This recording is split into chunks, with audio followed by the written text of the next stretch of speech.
My name is Dr. Elizabeth Parks, and I'm one of the newest faculty members in NEP. I moved here in October, and I am a nutritional biochemist. I have a PhD in nutritional biochemistry. I study the area of liver metabolism and how being overweight and insulin resistance impacts your liver function. My laboratory studies the influence of genes and environment on the regulation of body weight. Some people have an easier time to lose weight, some people are at risk to gain weight. And that's governed both by our genes and also by our lifestyle.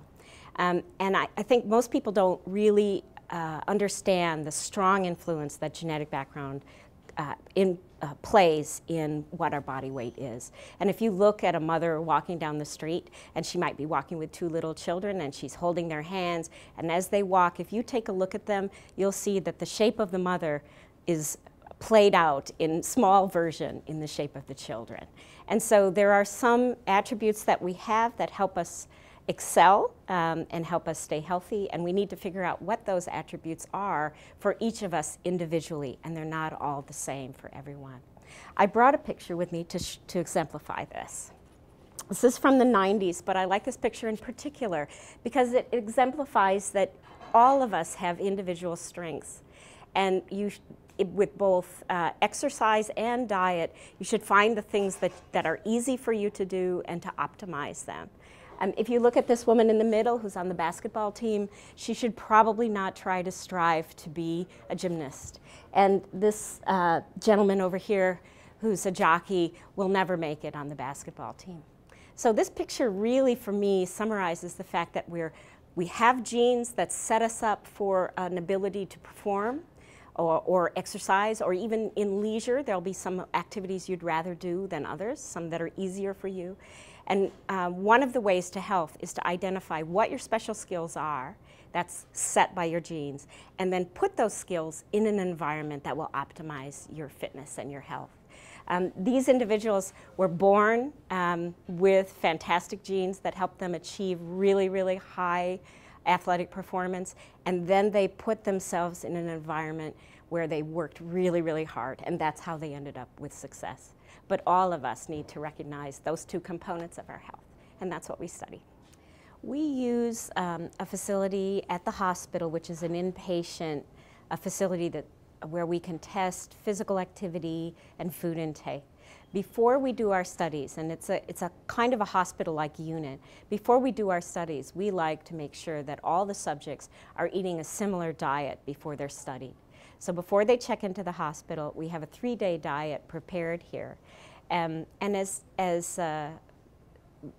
you look around the country at nutrition departments, this facility is one of the most unique that I have ever seen, and it's one of the reasons I came to the University of Missouri. If I'm cooking at home or someone's cooking at home, you might change a recipe, you might add a little more salt, you're going to taste it, you might change it a little bit. But for a diet and meals to be prepared for research, they have to be absolutely precise, and we want to make sure that every subject gets the same amount of carbohydrate or fat or protein in that diet. So this facility has really helped us to prepare those diets and make sure that we've tightened up the circumstances of our research so that we can test the questions that we want to test. We've just finished a large 5-year weight loss study, and in subjects who are overweight and have high insulin and kind of a pre-diabetes-like syndrome. When people begin to gain weight, some of them store fat in their liver. And the liver is not an organ that's supposed to be storing fat, and when the liver becomes fatty, it doesn't function as well. One of the roles of the liver is to provide glucose for the body when you're not eating, and that becomes dysfunctional during fatty liver disease.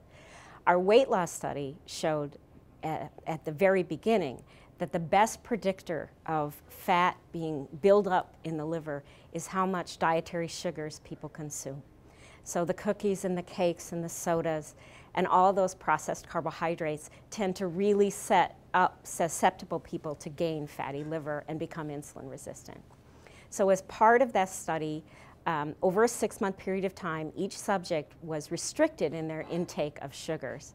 And we found that liver fat completely went back to normal, And some of these subjects were even people who were patients of a doctor who's a hepatologist who required that they have a liver biopsy to diagnose their condition. This isn't as scary as it sounds, and it's done commonly to diagnose liver disease. The people who had the liver biopsy at the beginning of the study and then lost 25 pounds over a 6-month period of time had a follow-up biopsy, and we were able to show that not only did the liver completely clear of fat, but the inflammation was down, and the scarring and fibrosis that's present and a hallmark of fatty liver disease was also gone.